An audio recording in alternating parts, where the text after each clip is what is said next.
Lights, camera, action.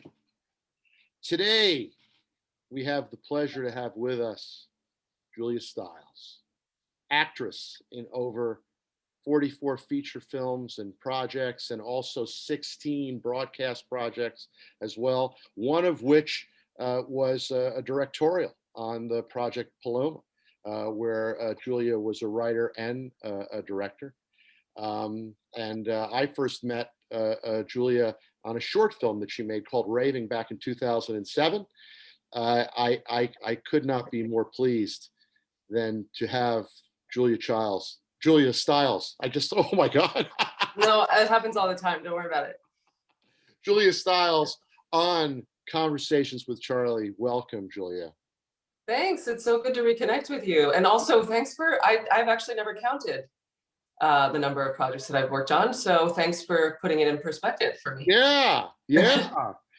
And you know what, inside there, which is kind of, it's really fascinating because your career has a lot of sort of alternating beats, right? Because you start in ghostwriter in a TV sense. I mean, obviously before that, we could pull all the way back to when you were studying at La Mama or with was it the Ridge Theater? Tell me a little bit about that. Go back to the beginning and then we'll race around. Okay, I'm gonna go way back into the depths of my memory. But no, I was born and raised in New York City. My mom's an artist. She had friends, still has friends, who ran a theater company on the Lower East Side called Ridge Theater Company. And like her friend was the set decorator and we just froze. Founder of this theater company. But it was a fringe group of actors and directors that would do like 2 shows a year at La Mama and a theater called One Dream Theater, which doesn't exist anymore. I was on North Moore Street. And so I was 12 years old and at a like dinner with all these bohemians and my mom, and they said, well, we need a kid in this next show that we're doing. It's like 3 lines. Do you want to do it? And I jumped at the chance. And then I became a member of the company. And every year when they had a show, I'd have slowly my roles got bigger and bigger. And then they hooked me up with an agent. And I started auditioning as a teenager, after school for like movies and TV. And then got like bit parts here and there. I wasn't really great at commercials. And then, so ghostwriter, and then did a movie that Claire Danes starred in called I Love You, I Love You Not, where I didn't have any lines, but, slowly started getting more work. And then 17 years old, I flew out to LA and screen tested for a movie called 10 Things I Hate About You. And that changed my life. I love. I actually, just as a refresher, I just watched it last night. Really? Oh my God. I did. Wonderful. Oh, thanks. Yeah. It's, I'm so proud to be part of that film. And I can't believe that, I can, but I'm really pleased that, and people are talking about it 20 years later. Like, that's a dream for any actor, just to get hired, but then to be hired in something that you really believe in, and then to have people respond to it is really great. And sort of part of a somewhat odd trilogy of Shakespeare-based stories. The Taming of the Shrew for that, Hamlet, an adaptation, and then later on. But what was interesting, I loved watching the 10 Things I Hate About You. I especially enjoyed not only the performances of all of the younger actors and Heath Ledger and everybody else, but also Larry Miller. Yeah. Because I'm a little bit of an older guy, but I remember I was born in New York City on the Upper East Side, and when we were in our late teens, we would go to comedy clubs. We'd go to the Comic Strip and catch a rising star. This is like 1979, 80, that kind of thing.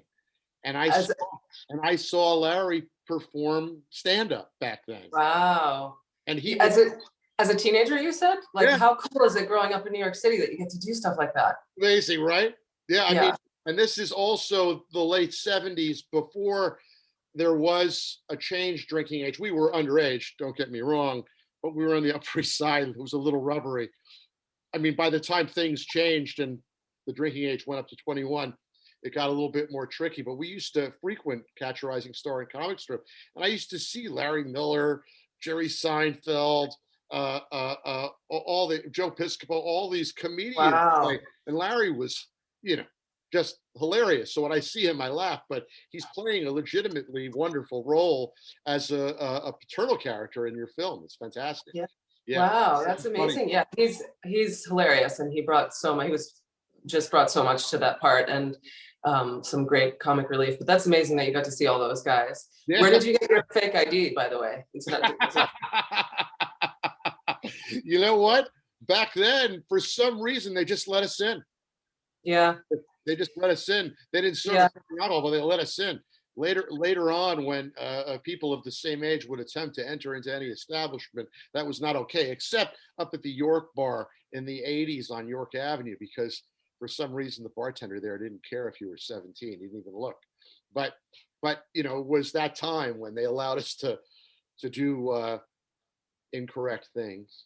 Before teenagers had to have like microchips implanted in them no, that doesn't happen, but it's going to. It's going to. So in the not too distant future. Exactly. Apropos of that, you're a mom, three years old, Strummer, 3.5. Almost 3.5. Yeah. Yeah, I am. Thank you for being patient with my unpredictable schedule. Oh, trust me, I'm a dad. I mean, mine are 26 and 23, so I have to sort of hope that they come to see me occasionally, little enough to interrupt me. Right. And are they nearby? Are they in New York? Yes, my daughter lives in Crown Heights, and my son is finishing up university and living at home in the online education world, living with his mom out in Springfield, New Jersey. But I see them quite frequently back and forth when available. They both have very busy lives, but wonderful. And the name, I love the name, Strummer. Yes. Tell me more. I go everywhere in this podcast, so we're gonna also. Yeah, totally. Wait, here, hold 1 second. Yeah. So Strummer. Aha. Well, basically, I'm a huge fan of the Clash now. I knew their hits before. I wasn't. My husband was a big Clash fan, but when we first started dating, I was living in the East Village on Tompkins Square Park, and there's a bar called Niagara there, and outside that bar, there's a famous mural dedicated to Joe Strummer, and it says like "History is Unwritten," I think. So when we were dating in long distance, and we had just great memories of that mural and Tompkins Square Park, so we were thinking of musician names, and my husband came up with Strummer after Joe Strummer, and then it kind of just stuck, and it was the thing where we're like, oh, it also means somebody who plays an instrument or plays a guitar, and it started to sound like a real name, so that's where it comes from. I love it.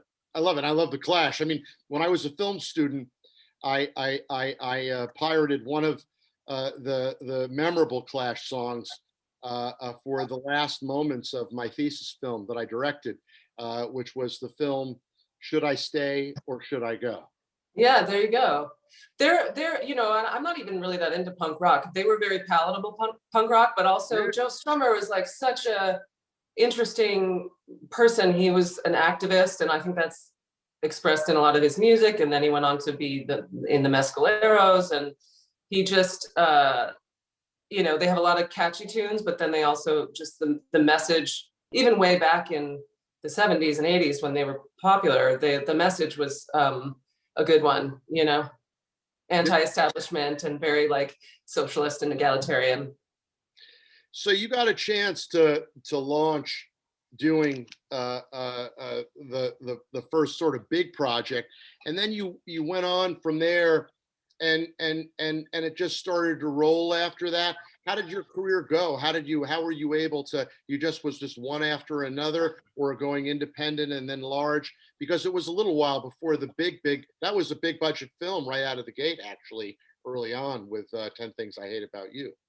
Yeah, it was not a like typical, I think, trajectory for a career. I mean, I didn't know any of this at the time. I was just like, you know, I wanted to get work and I wanted to work on things that were interesting and meaningful to me. But I think now I've learned a lot more about thinking strategically about the industry. But yeah, I did 10 Things I Hate About You. Then I enrolled at Columbia University, but I took like what they would call a gap year. Like I took a year off before I actually started.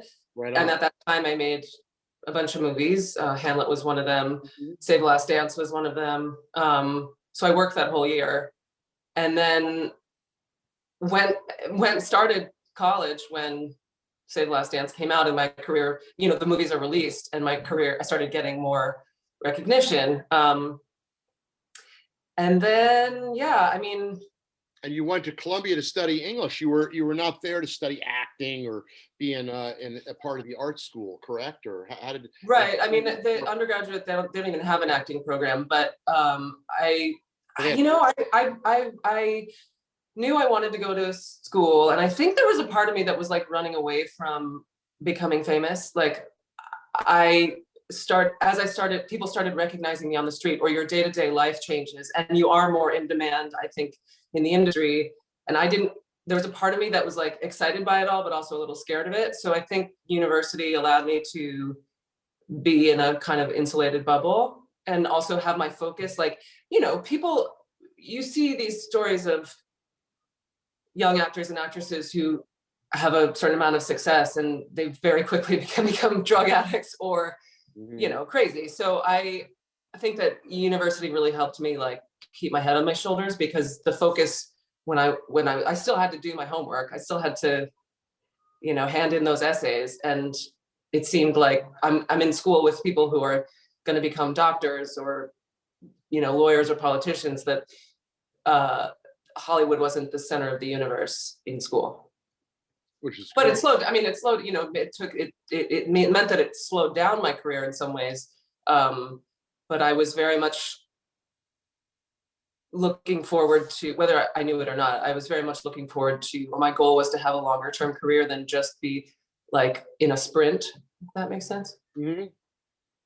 And the role that you took on with Patrick in Business of Strangers with Stockard Channing, definitely a badass girl, you know, fantastic.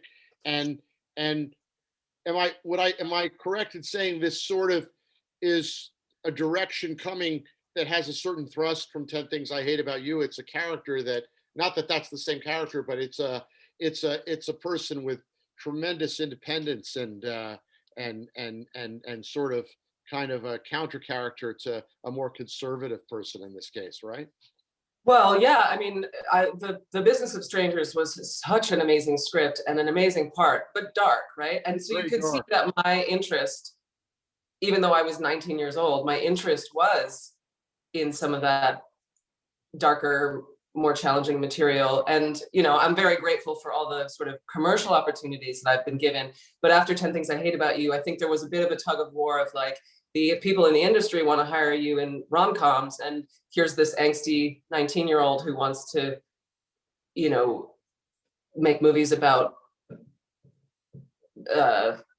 you know, assault. I mean, essentially that's what that movie was about. Yeah, it was. Yeah.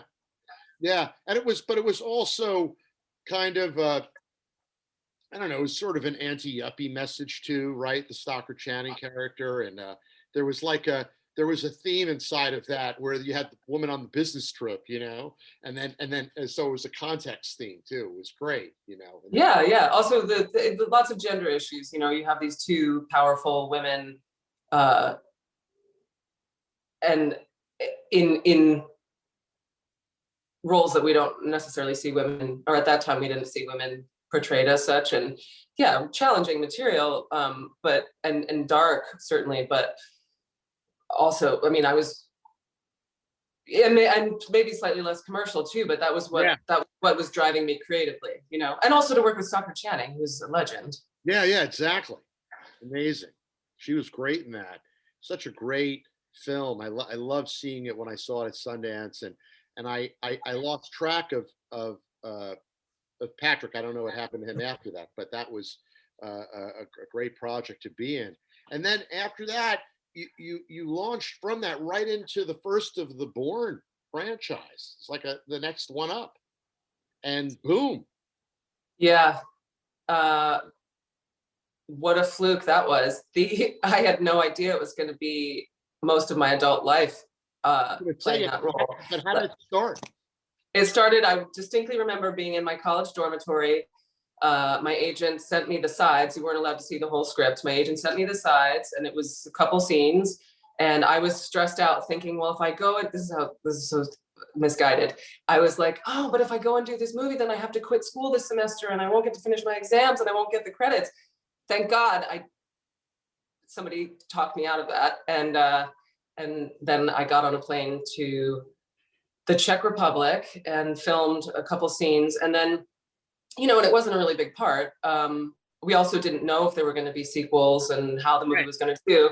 And my character died in an original version of it. She was like Jason Bourne at the very end with Chris Cooper. He throws her up against the wall and I broke my neck. And then the magic of editing, they cut around that, and Nikki Parsons got to survive for 3 more films. Yeah, right through to Jason Bourne, the last one. Yeah. This reminds me, though, I feel like that, whenever I do interviews or any actor does interviews and they talk about the trajectory of their career, there's a bit of deliberation, like there's something deliberate at a certain point. Like I think more recently now, I'm much more deliberate about the choices that I make, but there's also, so much is not in your control, and you kind of just, it's so hokey, but like, you're just walking in a path that somebody else carved. What I mean is that, very often actors are not in control of their careers and the opportunities that come to them, and you never know what's going to become of like a small movie like The Business of Strangers, or a small role like the first one I had in Bourne. Right. And then if you look at the jumping around that you were able to do, like in the middle of all that, you also had the chance to work with David Mamet in State and Maine, which happened. It happened before Bourne Identity, but then later on you worked as an actor in the theater in Oleana, correct? In London. Yeah, I did 3. Yeah, so I had always been a fan of David Mamet's writing, not just his plays, but also he's written books on acting and books on directing, and and then he cast me in State and Maine, which was, I auditioned for it earlier on. That was in 2000, I think, or something, right? Yeah. And then did 3 different productions of Oleana. He didn't direct any of those, right? But he's always gets approval over anything that happens. But yes, Oleana in London with Aaron Eckhart, and then many years later in LA, and then Broadway with Bill Pullman. Right. Amazing. Yeah, pretty amazing. And so you got a chance to do that. And then did you also get a chance to veer off to do, I think, Shakespeare in the Park and some other theater, right? I mean, were you able to do other theater, right? Yeah, I was always drawn back to theater. That's how I started. The Oleana was really the only Broadway show I did, but I did Shakespeare in the Park. The funny thing, I look back on some of this and I totally want to do over on a lot of these experiences. Sure. Because, I mean, like Shakespeare in the Park in particular, I hadn't studied at Juilliard, so I hadn't really classically studied performing Shakespeare. I had read a lot of Shakespeare in school, but never really studied how to perform it. So, yeah. But still a great opportunity. Amazing experience, right? I mean, and then, with Mike Newell and Mona Lisa's Smile, what brought you into that? Because that was Revolution Studios. This is now a big studio. Now things are really stepping up. How did you get cast in that film? I auditioned for it, but there's a thing that happens when you do have somewhat of a body of work behind you, you're coming in at a different time in the audition process. So like you're not going on a major, cattle call, as they say, with a bazillion other people. You go in, they've been prepped, and you have work to show also. So I did audition for it. And I think the question came up of like, would I be more interested in playing a different role in that movie? And I actually really loved Joan, I think was my character's name. Ugh, my memory. Yes, Joan. I liked I liked that part a lot because I don't know, there was something unexpected about it that appealed to me. And it was on that you met our mutual friend Tas Mikos. I know. Time. But it was not so much later that you met your husband on a film, Breakaway, right? We met on a movie called Blackway, and that was Blackway. Well, I think it was like, I'm thinking Mona Lisa Smile, I was like 22, 23. And then, yeah, no, it was 10 years later that I met my husband. But yeah, but your go back in time for me to your mom and dad. I'm real curious. Your mother and your mother's a potter, right, in the village, and your father was a teacher, but also worked with your mom. How did all that? How did you end up? No, this is why Wikipedia and Google is not always to be trusted. No, I don't know why he's listed. I think he spent 1 year as a teacher in a New York City public school, because I think his mother was a teacher, and I think he was feeling like he had quit a big corporate job, and he was feeling like he wanted to do something more meaningful. Right. And then anyway, but it didn't last very long. He works with my mom. They have a business together, and they've always, I don't know how they do it, because I think we would probably murder each other if my husband and I worked too much together. We do work together sometimes, but anyway, they've run a business. She's had stores in Greenwich Village and Tribeca. Then they moved out of the city, and they work together. He does more of the like financial business side, and she does more of the creative side. So right, and works for them. And when you were growing up in the city, you went to you went to Friends. Where you went to one of the you went to like a high school in New York, and then and during high school, then you also transformed to another school. While you were at Friends, you went on to another school and then you obviously were studying or becoming an actress at the age of 11, right? I mean, you were very young when you started doing theater. So I went to PS3 in the village until PS3 right on Hudson Street. Yeah. Great school until middle school. Then Friends Seminary. But as I was working with this theater company, it never really interrupted school. Like it was always after all the other actors in it had their day jobs too, right? So it was kind of like we'd rehearse after school for me. And have shows at night, and then I'd show up for pre-algebra the next morning. But when I started working in film, which was really my senior year of high school, Friends Seminary, they were like, we can't really have you missing so much school, and they suggested I try PCS, which is it's called Professional Children's School. You don't really study performing arts, but my peers were like ballerinas at New York City Ballet, or musicians studying at Juilliard. So you'd have like they could accommodate a schedule if you needed to miss school or, to work, basically. Right. So you were able to do both simultaneously, go all the way through. And then you took a break after you got out of high school before you went to Columbia, and you acted for a little while, not that long. Yeah. I took a year off before I started college. And then basically right now you have current project that's just finishing up right now, the Orphan, what is that, the one that's in post? So it's called Esther. Well, I'll back up a little bit. I spent the last 4 years working on a British TV show called Riviera. Riviera, yeah. And we finished our last season 3 in March, just when the pandemic hit. And okay. it's hugely popular in the UK and Europe. It's not as well known, but I think an audience is growing for it here in the United States. But it's been an amazing, wonderful experience for me. And then the pandemic hit, and I was like, okay, I'm not going to be working for a long time, probably.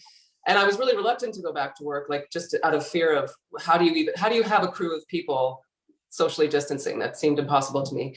But I read this script for Esther. Also, by the way, I was like, I don't like horror movies. I never watch them. Not my thing. But I couldn't put it down. And it was a really, really well-written script, very talented director, and really fun part for me. So I was like, sure, I'll do it. And it's a sequel to the movie Orphan. Oh, okay. Starring Isabel Fuhrman. So that was, and Vera Farmiga was in the first movie. But it's basically about a girl who, without giving too much away, a girl who, in the original, she's adopted by a family and then comes in and kind of destroys the family and tears it apart. And a similar thing happens in the sequel, although there is a big twist, which I can't give away. I understand. Yeah. And that was some recent work. Tell me a little bit about, because Riviera was what, 2-3 years of work, right? 3 seasons, so 3 years of work. All shot in Monte Carlo, or where was that on location? The first 2 seasons were all in the south of France, which is like the title character of the show, French Riviera. Monaco is a big character in it because there's a lot, it's all about wealthy people who, the original premise behind it was behind every great fortune is a great crime. And so Monaco is a big part of it because that's a tax haven. So a lot of, it draws a lot of wealthy people who are trying to protect their money and all the criminality that surrounds that. I watched the last season we filmed, the story opened up and we filmed in France, but we also filmed in Venice and we filmed in Argentina because my character found herself wrapped up in this conspiracy with like a very corrupt Argentinian political family. It's fun. It's a conspiracy thriller. It was a great part for me, and I'm proud of the show, and I think I was really nice that the producers and creators of the show gave me a lot of input. So by the time we did the 3rd season, I got an executive producing credit because I had been so involved in the scripts. Wow. And I believe that your husband was on the crew, correct? So you were all over there as a family, right? It was very nice for our family too. We had met, we were already, I think even engaged by the time we did the 1st season, but he speaks French also. So having somebody that could kind of go between the British and the French crew was valuable. But we were able to work together in that time, which was great. And a lot of relationships really struggle, especially if 2 people are in the industry and nomadic.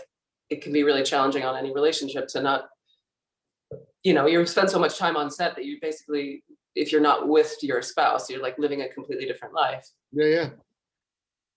And was Strummer was born in 2017, is that right? So was that after you wrapped or while you were still in? How did that go? When did that? There was, the British TV shows are funny because they go consecutively, but there's at least between the 1st and the 2nd season, there was a huge gap. There was like a year where the studio had to we had to wait till the 1st season came out, then the studio has to green light it, and then the writer's room have to come up with scripts. And we also seasonally really needed to be shooting in the summer. So there was a year in between the first 2 seasons, and I managed to have a baby.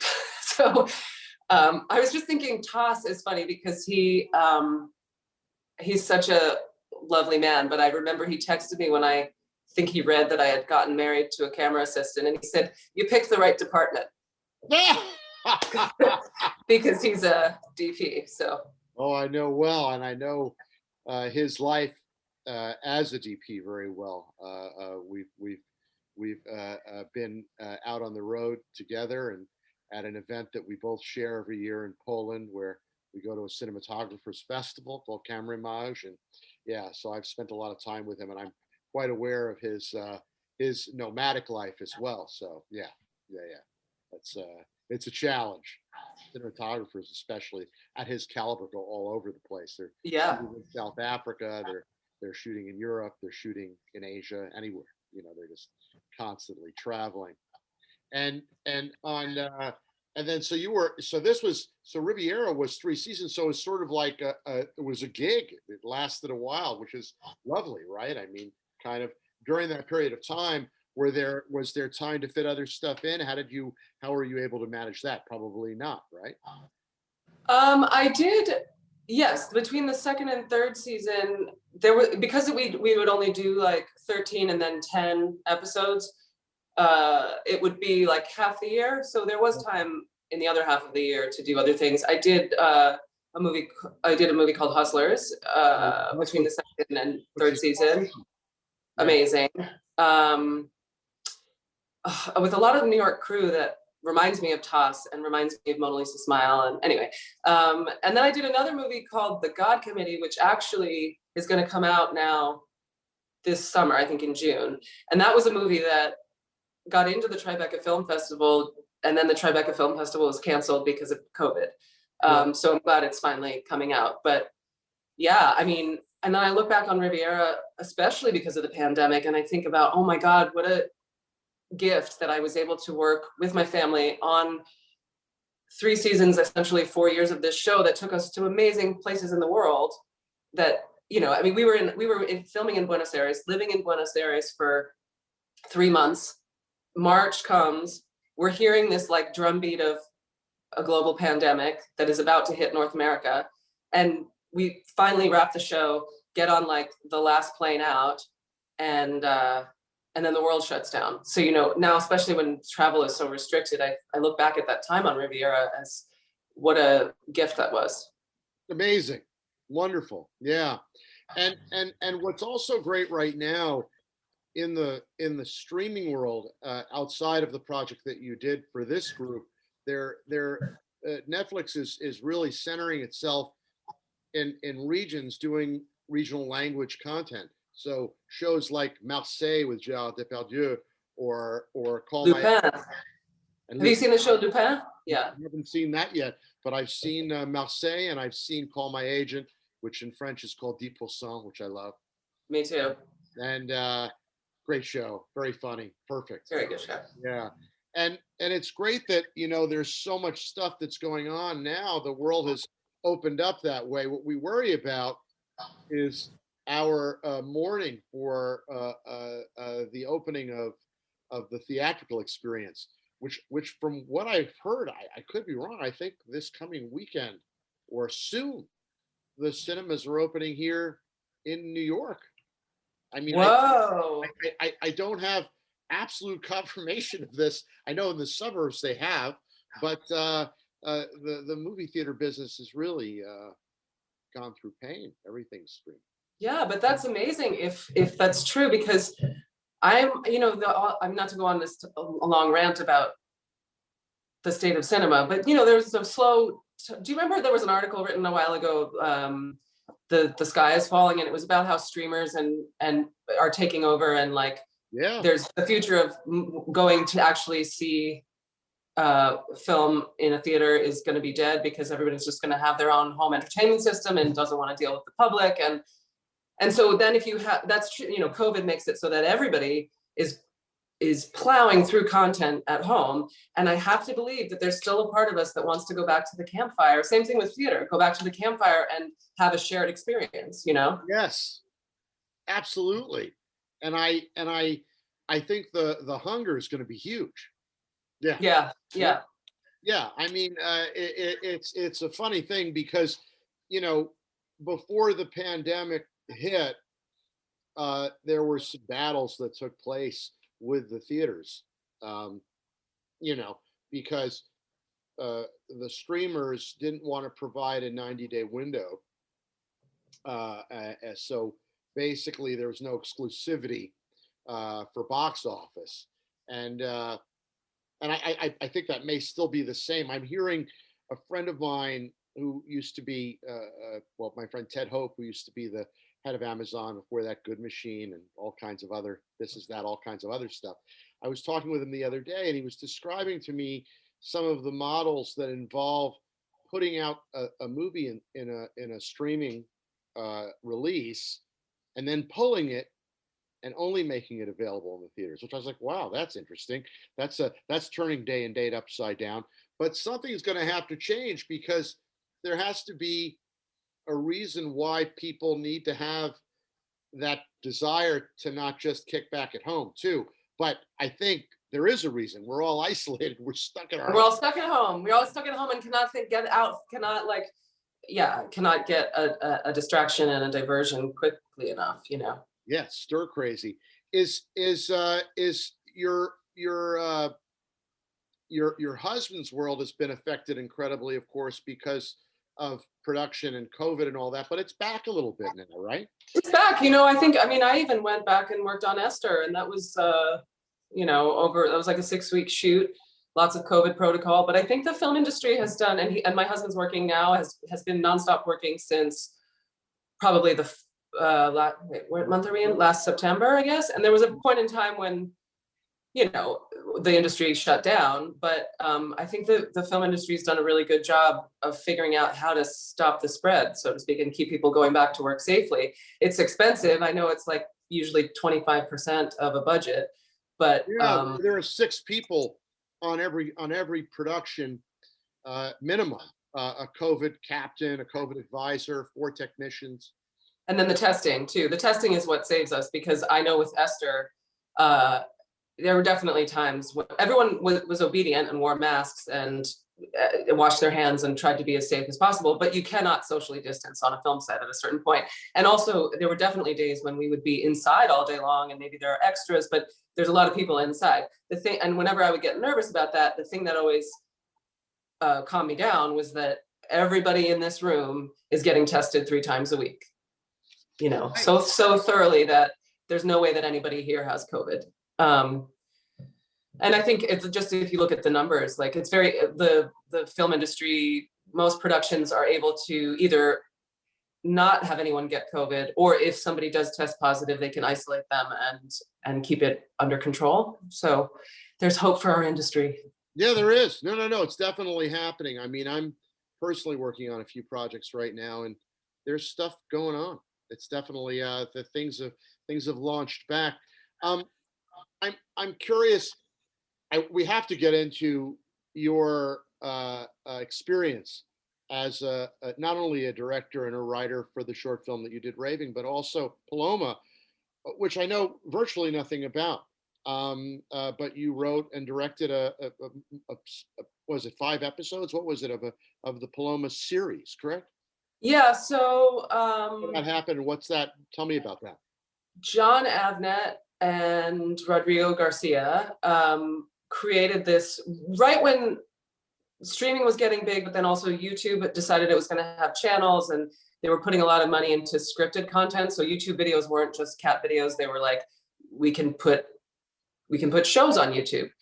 John Avnet and Rodrigo Garcia started this platform called Wigs, where they had a soundstage, and they were going to make a bunch of shows, shorter format, but a bunch of shows centered around women. So they would always, each show had, the criteria was each show had to be, the title would be the woman's name, and the only parameter was that you couldn't have exteriors, because we're all filming on a soundstage. But Rodrigo approached me about being in one that he wrote and directed called Blue. I did a season of that. I really enjoyed the experience, loved working with them. And in my conversations with them about doing another season of Blue, I said, "Hey, can I write and direct one? Not Blue, can I write and direct my own show?" And when we say show, it's their, again, shorter formats. So they said yes, and it was an amazing experience. And I did one quote unquote season, which was they changed the way they cut up, depending on the platform, they'll change the way they cut up the episodes, but it was like 4 episodes amounting to maybe 25 minutes, I think. Then we came back the next year and did another 4 episodes, which I'd call season 2. And then they sold it to Hulu, and it was broadcast on Hulu for a while. But it was an amazing opportunity and experience for me, and I loved I just loved, I always knew that because of my experience as an actress, like I could handle a set and I could give notes to actors. But when I finally was able to get into an editing room, I thought, oh, okay, I understand this now. And by the way, thank you for on Raving, you invited me into the post-production studio, and you and Toss essentially gave me like a crash course in film school and editing. But I discovered in all those experiences something that really helped me as an actress too, which was when you see what an editor does, it just frees you up. It frees you up so much in terms of not trying to control, like just gives you freedom in performing. You don't have to try and control your performance so much, as long as you trust your director and that they're gonna guide you and choose wisely. Like editing can fix so much. So true. Yeah, you build the story. Yeah. You build the story and the way that you layer and sequence and find how how it all comes together and how it layers. So important. It's a collage. Well, it's very important to understand what part of the puzzle you are. Like, you know, I think actors can tend to get nervous and tense about making sure, like if you have remembering your lines, if you have a speech to give, it's like, I got to get it all in one take. Well, you don't actually, you can stop and start again and the editor can cut around it. Or understanding what the director is seeing, so that if they can't quite, if they're having trouble communicating to you what they need, you can develop a shorthand where you go, you know, oh, I see, the camera doesn't see that. Or, you know, there are countless examples, but it's important to see, I think, through a director's eyes too, because, yeah, I'm rambling, but I feel like, you know, there's these stories of the method actors, which I think works in theater, but in film, like if you're so wrapped up, I love Daniel Day-Lewis and all of his performances, but if you're so wrapped up in your own head and you don't see what the camera, like from the director's perspective, what the camera's seeing or how they think they're going to cut the movie together, it doesn't matter if you know, have been shooting heroin because you have to play a heroin addict. Do you know what I mean? I'm totally rambling, but you get it. No, but in the end of the day, the skill is both dialogue and visual storytelling. And filmmaking, whether it's for broadcast or theatrical features, is visual storytelling. And the best is where there's nothing being said and you're still getting something. You're getting the detail of what's going on, knowing how to tell the story. Both, I mean, it's not that we're working with the idea that we work with silent moments, but we work with images and transitions and dramatic moments that don't involve dialogue, and also dramatic images that represent, right? Right. Well, another parallel example would be, I just started working on an animated series, and that's all vocal, right? And the director in it, the other day when we were recording, it was I think my first day, and I was like, oh my God, I love this so much because you have to put everything into your voice. And she's like, yes, I'm always telling people that I can't, if you raised your eyebrow, I can't hear that. And there's a similar, you know, with the visual medium of film and television. You can be feeling all the feels you want, but if the camera doesn't see it, it doesn't matter. Exactly. So, when you approached me on Raving, tell me how that story came about and what got you interested. Because I mean, these are now, and correct me if I'm wrong, these are your two directorial and writing moments, right? Have you written any other stuff? I don't know. This is what I know. So not yet. When I have a feeling there's more coming. That's the next thing. But Raving, tell me how Raving came about, and also you cast Zooey Deschanel and Bill Irwin, and they were fantastic. I watched it. I loved it. And go ahead, tell me how that came about, and you know what prompted you. This is what 2007, I think, is when you came by and you made that. It went to Tribeca, and there it was. And Tosh shot it. And tell me about that. How did it come about?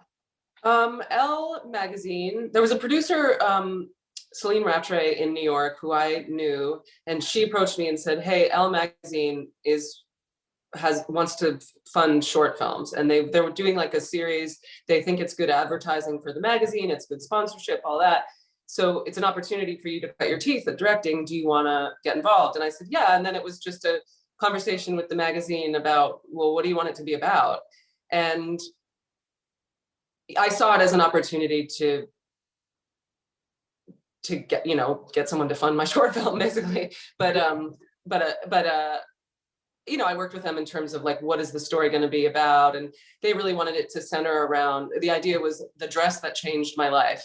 And I was like, okay, but what if we, I ended up writing something, because I wasn't a huge fashionista at that point. And I was like, well, how can I what's my twist on that sentence? And so I wrote Raving with the idea that with the idea of grifters in New York, but then that this older man who is having trouble, is maybe almost senile, but you slowly start to learn that he's not accepting his reality, like he's lost his job and he still goes and shows up to work every day.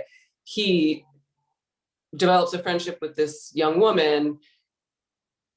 Anyway, it centers around a dress that she wears, she finds in his house, and he then confuses her with his deceased wife. Like he sees her in this dress and he starts having flashbacks and is reminded, he's confused.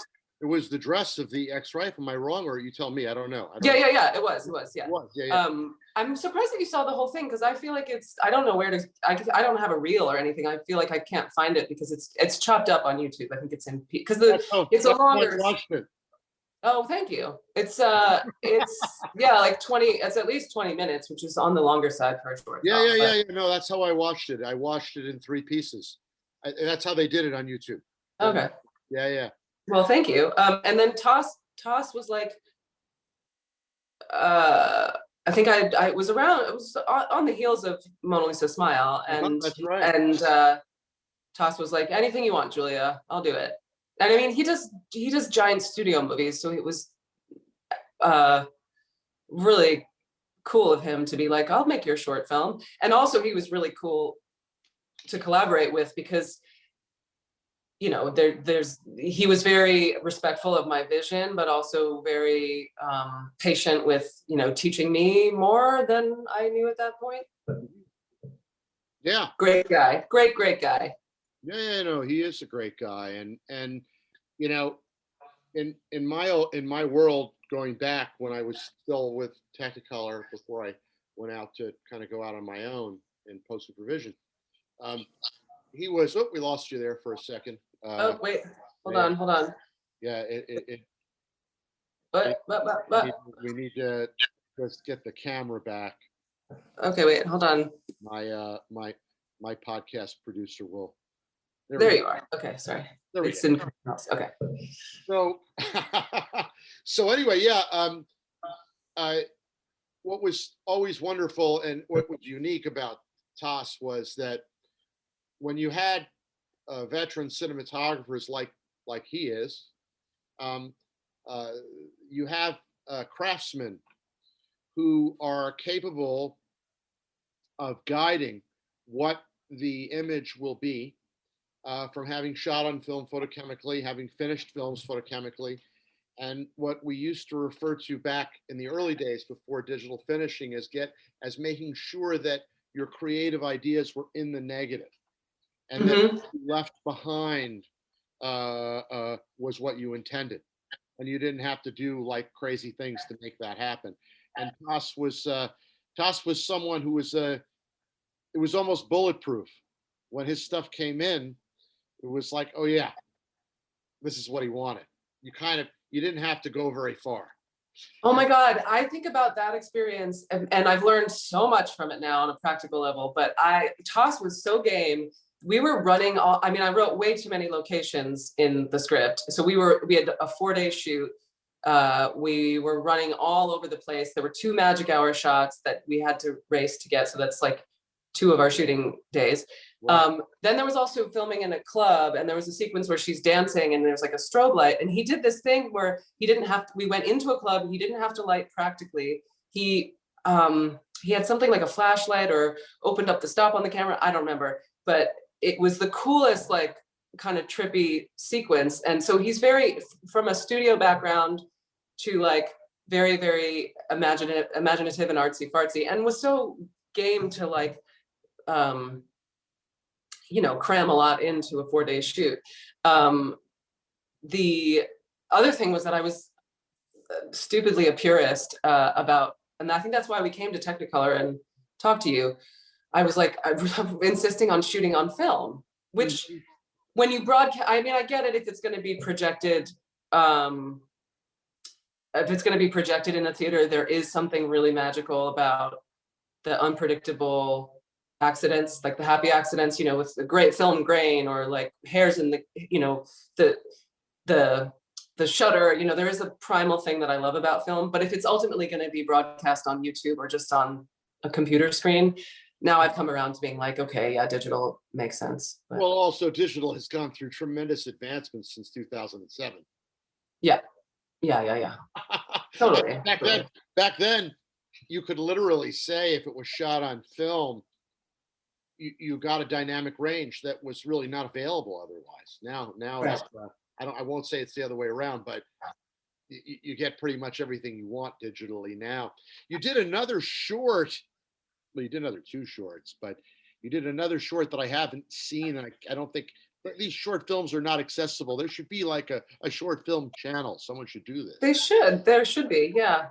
And there's a short that you did with Neil LaBute called Sexting. Oh my God, that's right. Tell I me forgot about about that. that. I didn't get it. You're gonna laugh. I tried to find it, and the only thing available is a trailer. But the trailer is pretty good because, you know, I don't have to tell you, you're the star, but the way it's done is it's a male point of view with a woman's face basically like Right. Oh my God, I totally forgot about that. the guy's head is the camera. Yeah. I mean, Yes. look at it that way. And he's basically getting, you know, somewhat ripped to shreds by this woman who's facing him.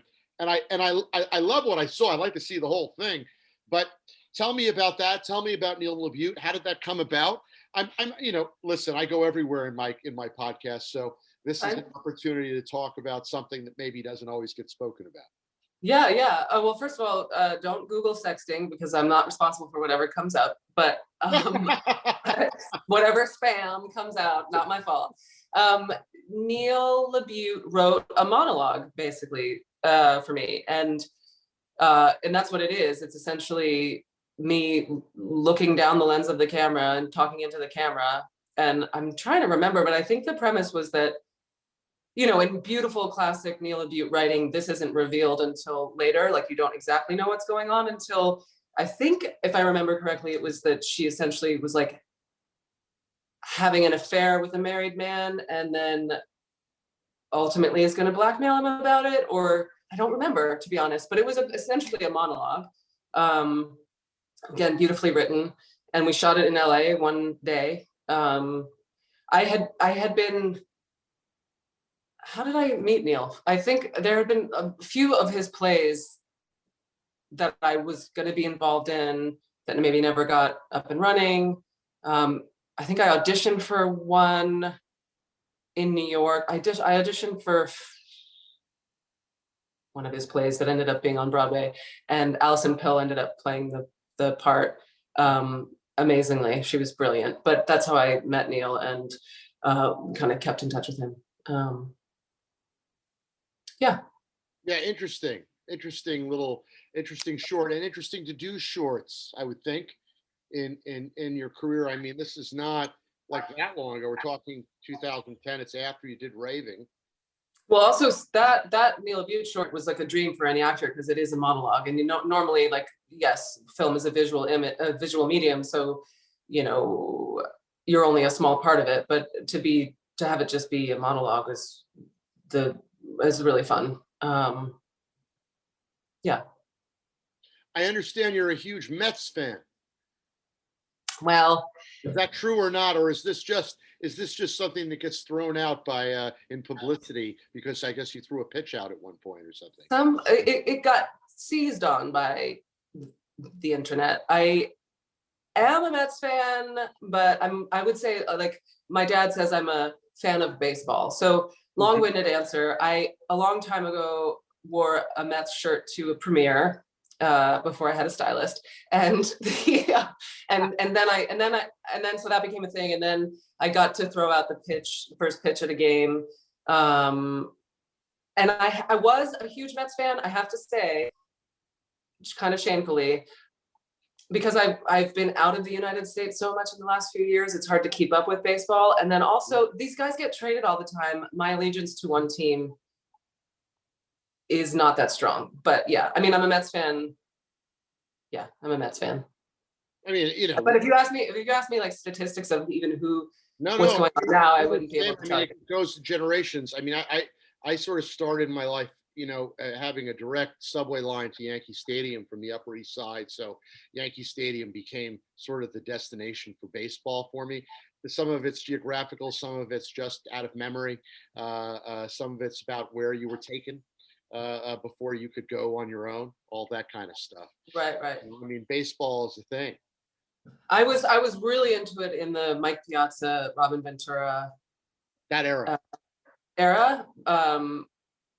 But now it's just like I don't get into the rivalries so much too. Like I'll go see a Yankee game, I don't care, but not the Red Sox. But for me, baseball is always like, I like listening to it on the radio, and it becomes kind of like Valium or like white noise to me. It's just, I like the art of baseball and I like the slowness of baseball, but I don't get into the major rivalries, I guess. No, I understand that. And did you, as a kid growing up, were you athletic? Mm-hmm. I was not very coordinated. I didn't have much hand-eye coordination, so I played soccer a lot, all the way through college, but like basketball, I was not very good at. There's an indication that at some point, I mean, of course I have to dive into all of the various elements of your life, but you did study dance as a younger person before, alongside acting, I guess, right? Like ballet and then modern dance. Tell me a little bit about your life. My daughter's a modern dancer. She went to Bennington College, so I have an affection for modern dance. Oh. Yeah. So you understand that modern dance isn't just like blah, blah, blah, interpretive willy-nilly. There's actually certain types of modern dance, like Martha Graham or whatever, is very technical, and it's very rooted in.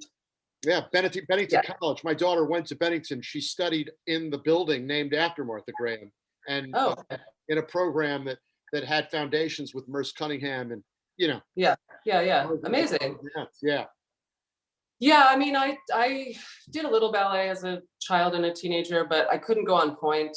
By the time that you had to like go on point, I kind of switched gears, and I studied with this modern dance teacher for children that Claire Danes also studied with, Ellen Robbins, and I think she's still teaching in Greenwich Village. But so it was very like, sorry, my battery's dying.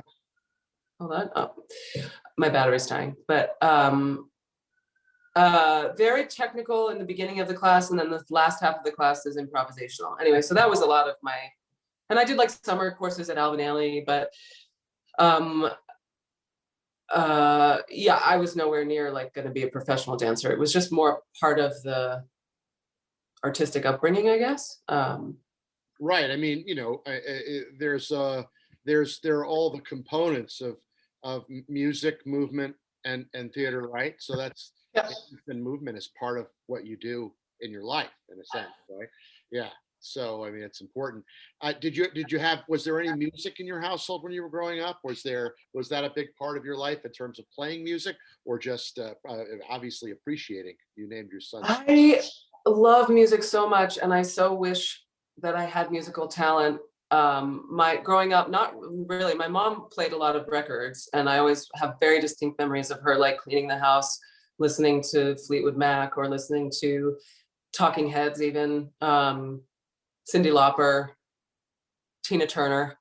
So yeah, we've always listened to a lot of music, but nobody plays music in my family. I took singing lessons for a while, off and on, like if I was in between jobs. And now I've started this animation job, and to me it's like, because I'm not a musician, it's the closest I'll ever get to having that experience of being in a recording studio and having to modulate your voice. I worked with the director, James Lapine, on a Broadway show many years ago. And he said to me, he's like, you should take singing lessons because it will teach you to modulate your voice and control your voice more. And he was right. Interesting. And you've never had to sing in a role, right? That hasn't happened. Or have you? No, what's that? It has not happened yet. I mean, I'm not going to be singing Frozen anytime soon. I'm not like a Broadway singer, but I can carry it too. Yeah. So what, with your life in acting, you've been able to go role to role to role. Are you currently developing things that you're going to write and direct? Are you going, you said you know, not yet when I asked you the question, but is this is this is something that you would like to do with your life, or it's not that important, and doing what your career dedication has been is really the still very much the focus? So, I mean, I love acting, and I feel like acting and directing kind of feed each other. I have been really wanting to direct something longer, a feature, and I've been actively looking for the right story. Well, first it was like just building up the courage to go like, actually, I think I can do this, and I want to make that a priority. Then kind of trying to figure out what the right story would be. I think I found it. It's a little weird talking about it because I'm working on adapting a book, and I have a producer that I've worked with who's now on board to help me get it set up, but we're literally in the like contract phase and also the pitching phase of trying to get it set up with a financier or a streamer or something. So I can't like if I talk to you in like a month, 2 months, I could tell you what it is. But anyway, so yes, I'm hoping to direct a feature. Wonderful. In the next year or so. And then also COVID is a problem. So then it's also like, it's a huge problem. It's the COVID of it all, but I'm working on it. Yeah. So for you, your life after things dropped it quieted down, but you worked several times up and through the pandemic. I mean, speaking of COVID, you've been able to work during COVID, and life has moved on, which is great. Can you wind back for me to what you would call the most important film you saw as a young person that inspired you to do what you would ultimately do? Oh yes, Desperately Seeking Susan. Oh. You know, that's not like at film school they wouldn't say that that's The Godfather, you know, or Citizen Kane. But for me and my upbringing, I saw it in this is the part of my personal history that doesn't quite add up, and I don't know. So I distinctly remember going to, maybe it was my imagination, I don't know. And I do have an active imagination. I distinctly remember going to see that movie in the theater that is in the movie, which was Bleecker Street Cinema on like Bleecker and McDougal Street, I want to say. It's just now Kim's Video, or was Kim's Video. But if that's true, the movie came out when I was 4 years old. So I don't imagine that my mother would have allowed me to see that movie. I don't know. I don't know. But well, it was a repertory film, so it played in calendar theaters for years and years after that. Oh, thank you. There you go. So I must have seen it years after it came out. Yeah, I worked as a projectionist when I was in my early 20s, and you know, we would show exactly like that, something over and over and over again throughout the, you know, in different, once a year, a classic, right? I mean, that's one of them. It's one of many, right? You have Strangers in Paradise, you have Harold and Maude from Hal Ashby. The list goes on and on and on, right? So it was in that rotation, Blade Runner, whatever. You know, there was a rotation of films that would go through calendar theaters. That was one of them, for sure. You just explained it. Okay, great. Now that makes sense. I must have seen it years after it came out. But anyway, it was, you know, I just fell in love with Madonna and Rosanna Arquette in that movie. And I thought it was just so cool. And then throughout the years, rewatching it, it just doesn't get old. It's like the characters in that are so specific and so authentic, and it's such a funny movie and charming. Yeah, I just love it. Yeah, yeah, it makes a difference to have certain films that provide a foundation. Do you feel that there are aspects of the kind of the badass Madonna character that you felt in a kinship to in some way? Uh, I like aspired. I mean, like most girls my age, I think we aspired to be as cool as her. Talk about visual medium too, like the sequence when she's wearing boxer shorts, suspenders, and like a wife beater, eating Cheetos.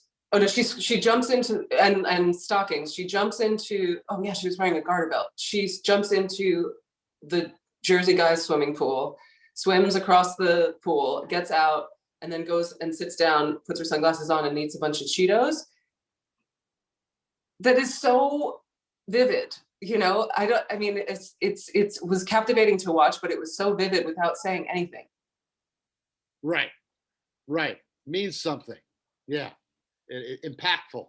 Yeah, Yeah. sure, for sure. Um, so I feel that we have certainly a lot to look forward to after this is all said and done with the shutdown. And thank God, at some point we'll see cinema come back. This has been such a pleasure hanging out with you here and chatting and talking. And um, I'm hoping we can do it again. Thank you so much for joining me today for this conversation.